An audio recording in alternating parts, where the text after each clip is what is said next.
Bonjour à tous et bienvenue sur la chaîne YouTube de l'étudiant. On se retrouve aujourd'hui pour une nouvelle vidéo consacrée à votre orientation. On va parler de Parcoursup. Nous sommes au mois de mai, fin mai approche, c'est la phase d'admission qui arrive, c'est-à-dire la fin du suspense. Enfin, vous allez avoir vos résultats, en tout cas les premières réponses. On va en discuter avec Jérôme Teillard, qu'on ne présente plus. Jérôme Teillard, qui est chargé de mission Parcoursup au ministère de l'Enseignement supérieur. Il sait tout sur la plateforme, c'est lui qui va tout vous expliquer. Alors Jérôme, bonjour, merci d'être avec nous. Bonjour, bonjour à tous. On a une première question qui nous a été posée beaucoup sur les réseaux sociaux. Le 27 mai, c'est établi, mais à quelle heure est-ce que les réponses vont tomber? Alors, ce sera le 27 mai en fin de journée, évidemment, parce qu'il y a encore des cours qui se déroulent et donc on ne veut pas perturber ces enseignements. Et donc, ça sera en fin de journée le 27 mai. Alors, l'an dernier, c'était vers 17 h, on sera dans ces eaux-là, dans ces cas-là. On sera peut-être un peu plus tard, mais voilà, c'est en cours de calage. On l'annoncera en début de semaine. De toute façon, pas d'inquiétude, je crois qu'il y aura des propositions et qui arriveront bien le 27 mai. Alors justement, le 27 mai, les élèves vont pouvoir se connecter avec, retrouver votre mot de passe, votre numéro INE et tout la connexion habituelle, la procédure est la même. Qu'est-ce qu'on va découvrir sur son compte Parcoursup ce jour-là? Alors, le principe du 27 mai, c'est d'avoir les réponses aux vœux que vous avez formulés au mois d'avril. Je vous rappelle, vous les avez formulés avant le 11 mars, vous les avez confirmés avant le 8 avril. Ils ont été examinés par l'ensemble des formations d'enseignement supérieur et vous aurez pour chaque vœu une réponse à partir du 27 mai. Alors, peut-être un élément pour, je crois que vous avez dit avec précaution, prenez le temps auparavant de retrouver votre code Parcoursup, votre mot de passe. Si jamais vous l'égarez, n'hésitez pas à redemander sur la plateforme. Je crois qu'il faut le faire pour ne pas se retrouver dans un stress inutile au bon moment. Et puis aussi un point de vigilance. Le 27, vous serez très nombreux à vouloir regarder vos résultats. Évidemment, notre souhait, c'est que vous puissiez tous le faire. Donc, vous aurez souvent des sites de consultation. Vous pourrez regarder effectivement ce qui s'affiche sur votre dossier, mais pas tout de suite agir. Et puis, quand il y aura un petit peu moins de monde, à partir de 22 h, ça va un peu eh bien, vous pourrez retrouver et répondre. Mais de toute façon, pas d'inquiétude.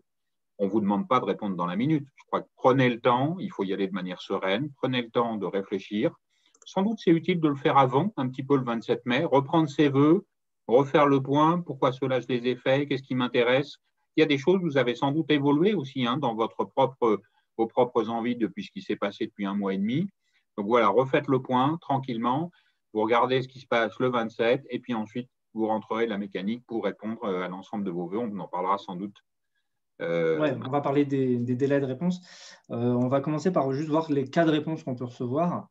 Ouais. Je vais partager le document que vous m'avez transmis. Bien sûr. Avec ces réponses, est-ce que vous pouvez nous expliquer concrètement Alors, je crois qu'il oui, faut... oui, si, non, en attente. Qu'est-ce que ça veut dire tout ça? Voilà. Alors, on va prendre le cas simple, quelles que soient les formations d'ailleurs, c'est une réponse oui, ça veut dire une réponse favorable, une proposition d'admission dans la formation. Et là, c'est vous qui décidez, soit vous acceptez la proposition, soit vous y renoncez.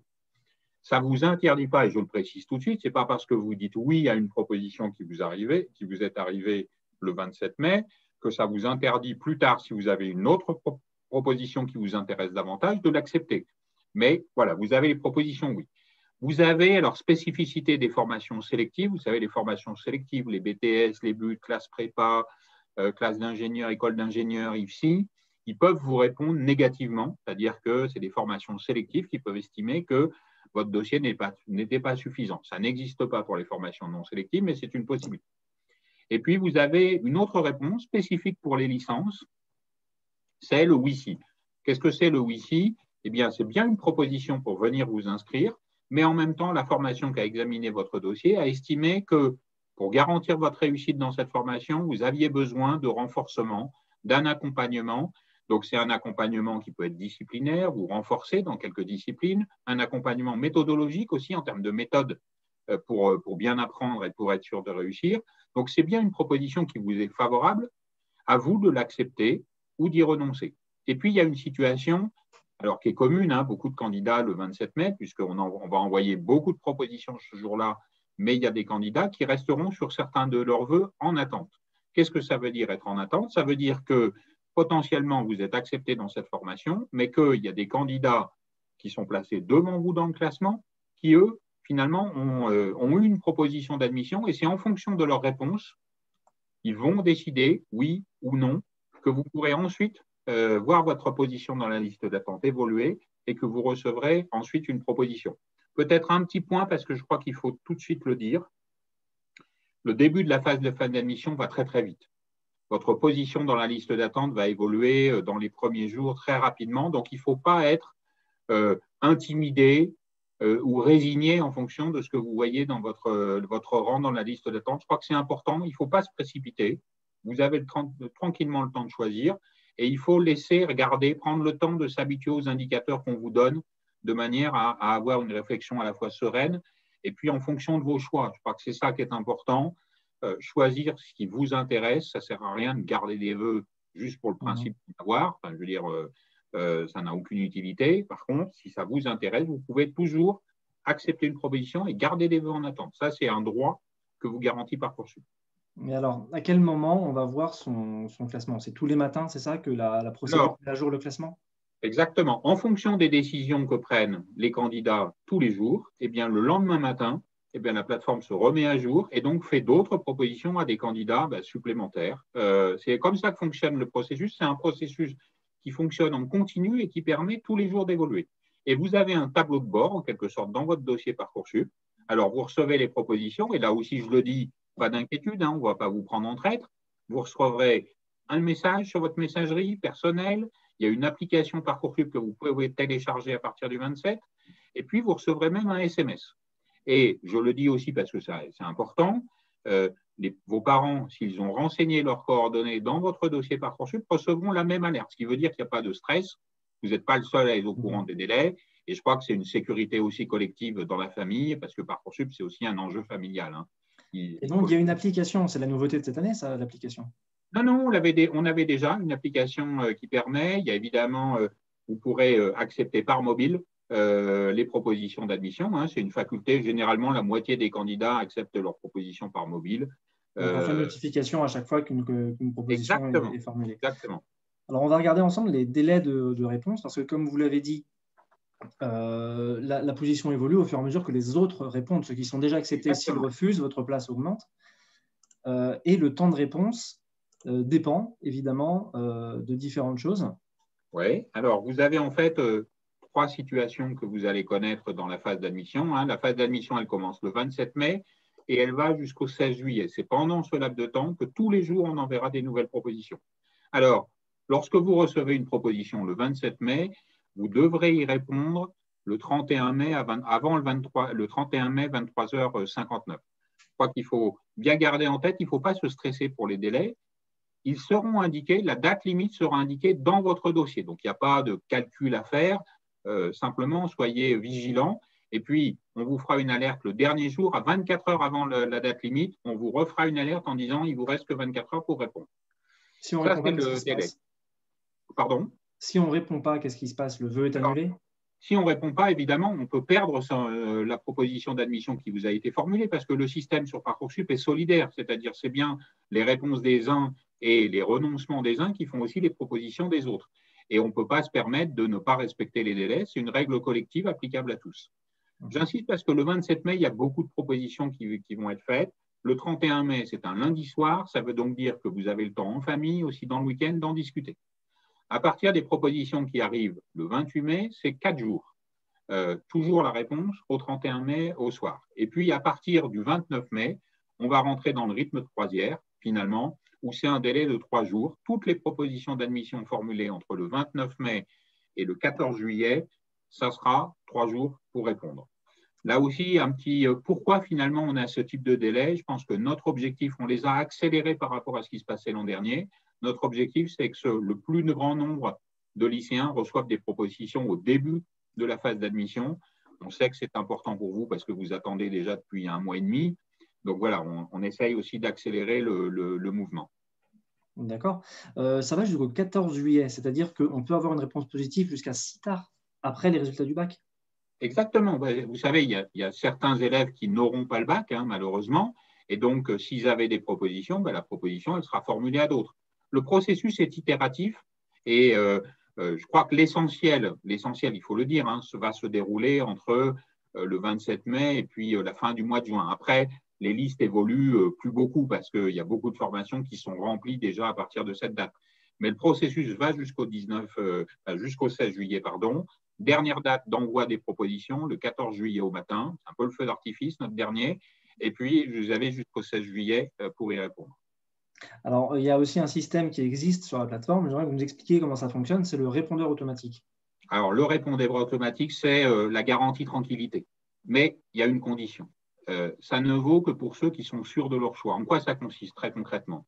Ça consiste à, lorsqu'on est sûr de ses choix et qu'on est sûr de la hiérarchie finalement de ses vœux, quelles sont ses préférences, c'est de les entrer dans la plateforme et vous laissez à la plateforme le soin de répondre à votre place. Très concrètement, ça veut dire que vous avez classé vos vœux 1, 2, 3, 4 par exemple. Si vous recevez le vœu numéro 3, il va éliminer le vœu numéro 4 parce qu'il est moins intéressant. Par contre, il va garder les deux du dessus. Et puis, si vous receviez le vœu numéro 1, il élimine les autres et il garde le vœu 1. C'est une garantie de tranquillité parce que vous n'avez plus besoin de regarder la plateforme. Finalement, vous avez délégué à la plateforme le soin de répondre à votre place. Mais en même temps, il y a une condition, c'est d'être sûr de son choix. Donc, une fois qu'on le rentre, on ne peut pas changer d'avis en disant « Ah ben non, c'est plus 1, 2, 3, 4, moi c'est 4, 3, 2, 1 ». Vous voyez, vous pouvez toujours sortir. Moi, je ne suis pas là pour vous enfermer dans vos choix. C'est toujours vous qui faites le choix quand vous le souhaitez. Si vous ne vous êtes plus intéressé parce que vous sentez que vous avez changé, vous sortez du répondeur automatique. Par contre, vous ne pourrez plus y revenir parce que si vous changez d'avis tous les jours, le fonctionnement du répondeur automatique n'a plus beaucoup de sens. OK. Donc là, le principe maintenant, c'est d'accepter ou de renoncer aux vœux qu'on nous donne. Une fois qu'on a validé une formation, si on est sûr de soi, on a validé, on a renoncé aux autres pour laisser la place aux personnes en liste d'attente. Qu'est-ce qu'il faut faire? Maintenant qu'on a fait ça, qu'est-ce qu'il faut faire? Alors, en fait, ça peut être très simple. Je vais donner une illustration. C'est Guillaume. On est le 27 mai. Guillaume reçoit 3 propositions d'admission. Puis parmi ces 3, il y a vraiment celle qui l'intéresse. C'est toujours ce qu'il a souhaité faire. Eh bien, Guillaume peut accepter définitivement, c'est ça le terme technique dans Parcoursup, ça veut dire qu'il renonce à toutes ses autres propositions, y compris aux vœux qui sont en attente. Et ce que va voir Guillaume, c'est qu'il va voir finalement les dates d'inscription qui sont proposées par son établissement. Alors, si Guillaume est un lycéen, d'abord, il va falloir qu'il ait le baccalauréat. Formellement, il ne le saura que le 6 juillet, même s'il est peut-être déjà des bonnes idées sur où il en est dans son baccalauréat. 80% de contrôle continu, en ce moment, voilà, on est à peu près sûr. Ouais. C'est pour ça que j'ai dit ça. Mais le 6 juillet, il aura formellement et les inscriptions seront ouvertes pour lui à partir du 7 juillet et il devra s'inscrire avant le 16 juillet de manière à ce que, évidemment, pour lui, c'est fini. Mais évidemment, il y a d'autres candidats qui peuvent faire d'autres types de choix. Isabelle, par exemple, Isabelle, elle a les mêmes types de propositions, mais simplement, il y a parmi ses vœux en attente un vœu qui l'intéresse encore plus. Moi, ma recommandation à Isabelle, c'est d'accepter peut-être la proposition qu'elle a déjà eue. Elle peut maintenir ses vœux en attente, c'est à elle de faire ce choix-là. Et puis, le jour où elle reçoit sa proposition d'admission qui l'intéresse le plus, eh bien, elle va l'accepter et automatiquement, la proposition qu'elle avait acceptée au départ de la phase d'admission, elle va être rendue à quelqu'un d'autre. Donc, si on garde un vœu, entre guillemets, en réservoir, c'est on se dit j'irai au cas où je n'ai pas mon vœu en attente. Le vœu en attente, il est gardé indéfiniment, il n'y a pas une date limite. Alors, indéfiniment, le terme n'existe pas sur Parcoursup, mais c'est jusqu'au 16 juillet on peut faire ce choix. Moi, je crois qu'il faut vraiment se positionner en fonction de son intérêt. C'est-à-dire que c'est légitime de garder des vœux en attente quand vraiment c'est des vœux qui vous intéressent davantage. Ça a du sens et je le respecte, c'est votre choix. Garder des vœux en attente lorsque ça ne vous intéresse pas, vraiment, ce n'est pas très solidaire aussi parce que ça veut dire que d'autres, ça pourrait les intéresser et qu'il ne faut pas se lancer dans cette mécanique de garder pour soi. Il n'y a pas de trésor dans les vœux en attente. Peut-être ce que je peux dire aussi aux candidats, c'est que vous allez avoir dans votre dossier, lorsque vous avez des vœux en attente, des indicateurs. Ces indicateurs, c'est quoi? Ce sont votre place dans la liste d'attente et vous la verrez évoluer chaque jour. C'est aussi votre place dans le classement de la formation. Et en fait, quand vous comparez ces éléments d'indicateurs, vous allez tout de suite voir est-ce que vous êtes positionné dans une situation où raisonnablement vous pouvez escompter d'avoir une proposition ou est-ce que vous êtes placé dans une situation finalement dans laquelle recevoir une proposition, c'est sans doute pas le cas, en tout cas cette année. Et je donne un élément qui est un indicateur qu'on affichera dans votre dossier, c'est sur chaque formation, lorsque c'est possible, on vous affichera quel est le rang du dernier qui a été admis l'année précédente dans la même formation. Si je reprends le cas d'Isabelle, Isabelle a un vœu en attente, elle est classée 253e, Le dernier qui a été admis l'année dernière, c'était 418e. Raisonnablement, Isabelle peut estimer qu'une proposition va arriver. C'est peut-être pas le 27 mai. Donc, c'est pour ça qu'il ne faut pas être inquiet non plus le 27 mai, parce qu'on vous donne des éléments qui vous permettent un petit peu de vous projeter. Par contre, il y a Hugo. Eh bien, lui, il n'est pas à 418e, il est 648e. Et donc, à ce moment-là, il voit bien que ça va sans doute être difficile dans cette formation. Alors, je pense que Hugo avait des indices. Sans doute que c'est une formation sur laquelle il fait un vœu en sachant qu'il n'était pas exactement le profil peut-être le plus adapté ou que ses notes, il les connaît, lui permettaient peut-être pas d'escompter d'aller dans cette formation. Il a eu le droit de faire un vœu, hein, c'est légitime. Mais voilà, on donne des indications et puis on fera un point d'étape à la fin du mois de juin. Et ce point d'étape, c'est l'occasion pour chaque candidat, finalement, de s'interroger en regardant ses vœux. Est-ce que je garde les vœux en attente que j'ai conservés jusque-là? Voilà, ça, c'est un passage obligatoire, ce point d'étape du mois de juin. C'est un passage obligatoire pour tous ceux qui ont encore des vœux en attente. On ne réinterroge pas si vous avez une proposition d'admission, vous l'avez, vous avez décidé. Mais si vous avez des vœux en attente, on vous réinterroge. C'est l'occasion d'en parler avec sa famille, d'en parler avec son professeur principal pour s'interroger et de regarder comment a évolué la phase d'admission depuis un mois. Hein, on sera le 29 juin, ça avait débuté le 27 mai. Voilà, c'est l'occasion de s'interroger. Nous, ce que l'on souhaite faire, c'est vraiment donner pour chaque candidat de dire est-ce que c'est utile que je conserve des vœux. Mais mon premier message, il est évidemment pour le 27 mai. Je crois qu'au 27 mai, gardez les vœux en attente que vous les avez construits avec du sens, hein, parce que je rappelle, il n'y a pas de vœux obligatoires sur Parcoursup, il n'y a que des vœux motivés, donc ça veut bien dire que vous avez un intérêt. Et regardez comment évolue la procédure. Elle évolue très vite, donc vraiment, moi, c'est vraiment la consigne. Ne vous laissez pas intimider par les chiffres. Regardez comment ils évoluent et vous vous ferez vos propres opinions. Ça me semble important à signaler aux candidats. Alors, par contre, il y a des candidats, donc on a vu, pas de stratégie, juste suivez les chiffres et puis déterminez-vous en fonction, mais il y a des candidats qui vont être refusés et certains qui vont être refusés partout. C'est ça. Alors, dans ces cas-là, comment ça fonctionne? Alors, il y a évidemment des candidats, alors je précise, c'est des candidats qui n'ont fait que des vœux sur des filières sélectives et ont reçu que des réponses négatives. Donc, finalement, ils n'ont plus de vœux. L'objectif que l'on a, c'est bien d'accompagner ces candidats. Et ils pourront demander auprès de leur lycée un rendez-vous avec le CIO précisément pour finalement se réinterroger sur leur projet et ils vont pouvoir se préparer pour faire des vœux dans la phase complémentaire. Qu'est-ce que c'est la phase complémentaire dans Parcoursup? C'est la phase qui ouvrira le 16 juin et qui permet de retrouver des places qui sont restées disponibles. C'est-à-dire que dans certaines formations, toutes les places ne sont pas pourvues. On les remet en jeu en quelque sorte et vous pouvez faire à nouveau jusqu'à 10 vœux sur ces formations qui ont des places disponibles. Donc, vous voyez, une logique d'accompagnement et les équipes de Parcoursup, dès le 28 mai, on enverra un message à ces candidats qui sont concernés. On les appellera chacun individuellement pour leur présenter le processus. Il ne faut pas rester tout seul avec finalement un désarroi, une déprime en disant bah, « j'ai pas eu ». Il faut rebondir, il faut se préparer. Et il y a la phase complémentaire. La phase complémentaire, chaque année, c'est à peu près 90 000 candidats qui acceptent des propositions via la phase complémentaire. Donc voilà, vous irez comme sur le moteur de recherche, comme vous avez fait vos vœux finalement, mais avec les places qui restent disponibles. Mais sur la phase complémentaire, c'est un sujet qu'on aura largement le temps d'approfondir. Bien sûr, bien sûr. Mais la phase complémentaire, il y a combien de vœux à peu près? Combien de places sont proposées par des formations?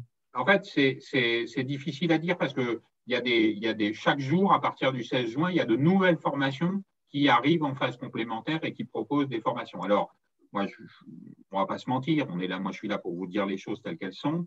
Il y a sans doute des formations extrêmement prisées qui n'iront jamais en phase complémentaire parce qu'elles sont complètement pourvues.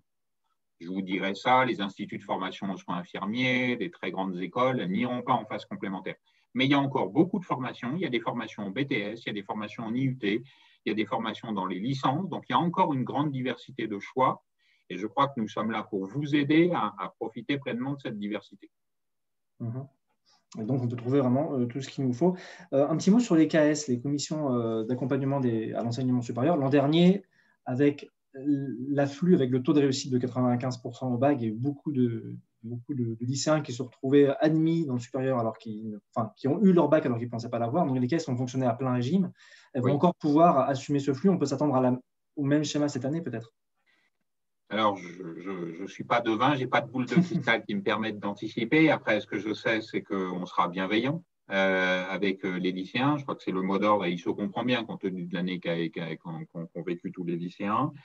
Les KS, elles seront là parce que c'est vraiment, moi je voudrais aussi dire, profiter de cette occasion qu'on a d'échanger pour dire Parcoursup, c'est pas qu'une machine. Parcoursup, c'est des hommes, des femmes engagés qui travaillent dans les académies, qui travaillent dans les formations et qui sont là pour vous aider. Ce sont eux qui seront dans ces KS. Finalement, les KS, c'est quoi? C'est un regroupement de professionnels qui sont là pour accompagner ceux qui n'ont pas eu de proposition. C'est à vous de décider de faire appel à la KS. Et on vous appellera, pareillement, tous les lycéens qui sont concernés, on les appellera individuellement pour leur proposer, pour leur expliquer. Il ne faut pas rester sur une incompréhension et penser qu'il n'y a pas de solution. Pour ceux qui sont motivés à rentrer dans l'accès à l'enseignement supérieur, il y a des solutions. Et puis ensuite, la KS, les professionnels, qu'est-ce qu'ils font? Ils essayent de regarder qu'est-ce qui reste comme place disponible, quel est le projet du candidat et de trouver la meilleure adéquation. C'est un travail de fourmi, c'est un travail très engageant, mais c'est un travail, l'an dernier, il y a 35 000 candidats qui ont accepté des propositions à travers les KS. Et moi, ça me permet de saluer le travail qui est fait par ces équipes parce qu'il se fait au début de l'été, il se fait jusqu'à la fin de la procédure. Et il y a vraiment beaucoup de gens qui sont engagés pour vous aider lorsque vous en avez besoin. La fin de la procédure, on rappelle, c'est au mois de septembre, hein, c'est à la fin de la phase. Exactement, le 16 septembre. Mais je pense que la présentation des KS, c'est important parce que ça veut dire qu'il y a des solutions dans tous les cas de figure.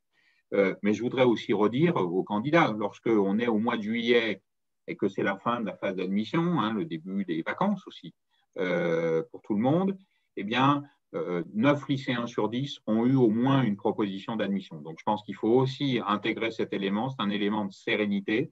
Évidemment, on s'occupera de ceux qui n'en ont pas eu, mais l'essentiel des candidats sur Parcoursup auront déjà eu leur admission, feront leur inscription, et pour eux, Parcoursup, ça sera une époque qui est passée, et maintenant, c'est la découverte de l'enseignement supérieur. Oui, les vacances avant. Mais c'est vrai qu'avant de parler de ça, on va encore parler de la phase d'admission. On va proposer aux candidats des vœux, des propositions, et ça concerne aussi l'apprentissage. Absolument. Est-ce qu'il y a des choses spécifiques à savoir sur les vœux en apprentissage? Alors, je vous dirais 3 choses. 1, on peut encore faire des vœux aujourd'hui sur l'apprentissage. Ça n'est pas limité comme au 8 avril, comme vous l'avez été sur la phase d'admission. Donc ça, on continue. 2, vous pouvez, pour certains, avoir déjà eu des propositions de contrat parce que vous devez trouver un employeur. La 3e chose, c'est peut-être un petit conseil. Vous pouvez tout à fait, alors là, de le dire, c'est l'apprentissage, évidemment, c'est une relation avec un centre de formation d'apprentis et un employeur. Donc, l'activité principale, c'est de trouver un employeur. Et pour cela, nous vous aidons. Il y a un site depuis directement dans votre dossier Parcoursup, vous pourrez voir le site Labol d'alternance pour essayer de trouver les entreprises qui vous intéressent. On a aussi des conseils sur la page Parcoursup, comment on fait un CV, comment on prépare ce rendez-vous. Et les CFA sont là pour vous accompagner à trouver un employeur. Je rappelle que l'an dernier, pour l'année 2020, le nombre de contrats signés en apprentissage a été de plus de 500 000. C'est la première fois qu'on atteint un tel niveau. Et le gouvernement a maintenu toutes les aides à l'apprentissage jusqu'à la fin de l'année civile 2021. Donc, je crois que c'est une bonne opportunité. Un petit réflexe pour certains candidats qui pourraient hésiter. On a parfois fait, je vais prendre un exemple, Éléonore a choisi un BTS MUC, et elle a vu que dans ce BTS, il proposait à la fois des places sous statut étudiant puis une place en apprentissage. Éléonore reçoit une proposition d'admission sur sa place étudiant. Elle a intérêt à l'accepter, ça l'intéresse cette formation. Elle n'a pas encore trouvé d'employeur. Et donc, moi, la recommandation que je fais à Éléonore, c'est garde ce vœu d'admission.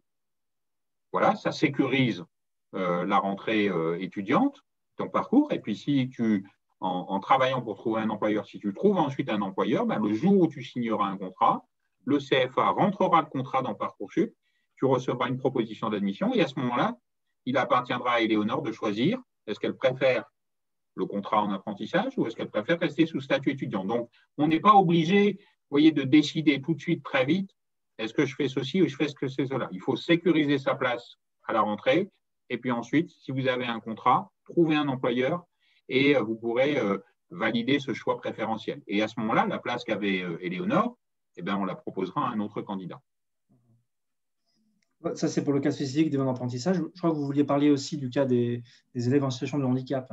C'est important. Alors, peut-être déjà une chose, je le dis pour tout le monde, parce que c'est important, on n'est jamais obligé de parler de sa situation de handicap sur Parcoursup.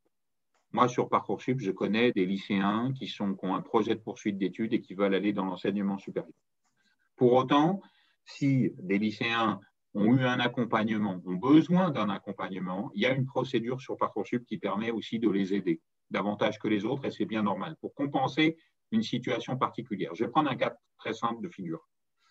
Je suis un candidat, j'ai un handicap, j'ai été accompagné au lycée, et puis je ne reçois pas de proposition, ou parfois, j'ai une proposition, mais l'établissement n'est pas en situation de m'accueillir dans les meilleures conditions pour que je réussisse. Eh bien, dès le 27 mai, depuis la messagerie contact, le candidat peut solliciter l'aide du recteur. L'aide du recteur, c'est quoi? Analyser la situation, voir est-ce qu'il vraiment il y a une situation qui justifie un accompagnement pour décider peut-être d'avoir un établissement davantage de proximité parce que l'élève en question a des contraintes de déplacement ou des contraintes de rendez-vous réguliers avec un médecin, avec des services médico-sociaux, et il prendra la décision d'affecter ce jeune en situation de handicap. Mais je voudrais aussi dire, ça c'est une procédure exceptionnelle, en quelque sorte, pour pouvoir traiter des cas sans doute plus difficiles, mais l'essentiel des candidats qui sont en situation de handicap, eh bien, ils reçoivent des propositions comme les autres dans la formation. Et moi, je tiens à ce droit commun parce qu'ils ont un projet de poursuite d'études. Nous, on les prend comme des lycéens et c'est leur choix. C'est eux qui décident dans ces cas-là. Est-ce que, alors la phase d'admission qui va démarrer, c'est aussi le moment pour entamer les démarches administratives de bourse, par exemple, ou des démarches d'internat, et peut-être même des recherches de logement au niveau du Crous? Bien sûr. Alors, vous aviez jusque-là, il y avait une première échéance qui était le 15 mai pour déposer ces demandes de bourse d'enseignement supérieur, les bourses sur les critères sociaux. C'était pareil sur les logements, ça permet déjà au CNUS de commencer à travailler sur quel type de logement offrir et proposer à qui. Mais c'est toujours possible, au-delà, en fonction des réponses qu'on a dans Parcoursup, de recevoir et de demander un logement Crous. Sur l'internat, une situation un peu particulière. Les internats dans les classes préparatoires, ils font partie, on peut faire des vœux sur Parcoursup, des vœux internat dans une classe prépa. Et on peut d'ailleurs faire, un peu comme tout à l'heure, je citais l'exemple d'Éléonore avec son BTS, eh bien Laurent, il peut avoir fait un vœu dans une EMPSI sans internat, puis un vœu dans la même classe prépa avec internat. Mon conseil, là aussi, il accepte la proposition qui est la première qui lui vient, il garde son vœu en internat, et si jamais il y a une place en internat qui se libère, il pourra en bénéficier. Là aussi, il y aura des infographies, des petites vidéos expliquant comment fonctionne la liste d'attente. C'est vrai que c'est un truc sur lequel je voudrais insister. Sur le site Parcoursup, il y a une page conseil, vous ne pouvez pas la rater, elle est au tout début. Il y a même un bandeau rouge d'alerte qui vous le signale. Et vous avez toutes les informations pour lesquelles vous voulez vous sécuriser. Comment fonctionne la plateforme Parcoursup? Vous avez des infographies, vous avez toute une liste d'infographies que nous avons conçues spécialement pour vous éclairer sur les listes d'attente, pour vous éclairer sur les délais, pour vous éclairer sur les grandes dates à ne pas rater, pour vous dire comment ça marche l'inscription administrative.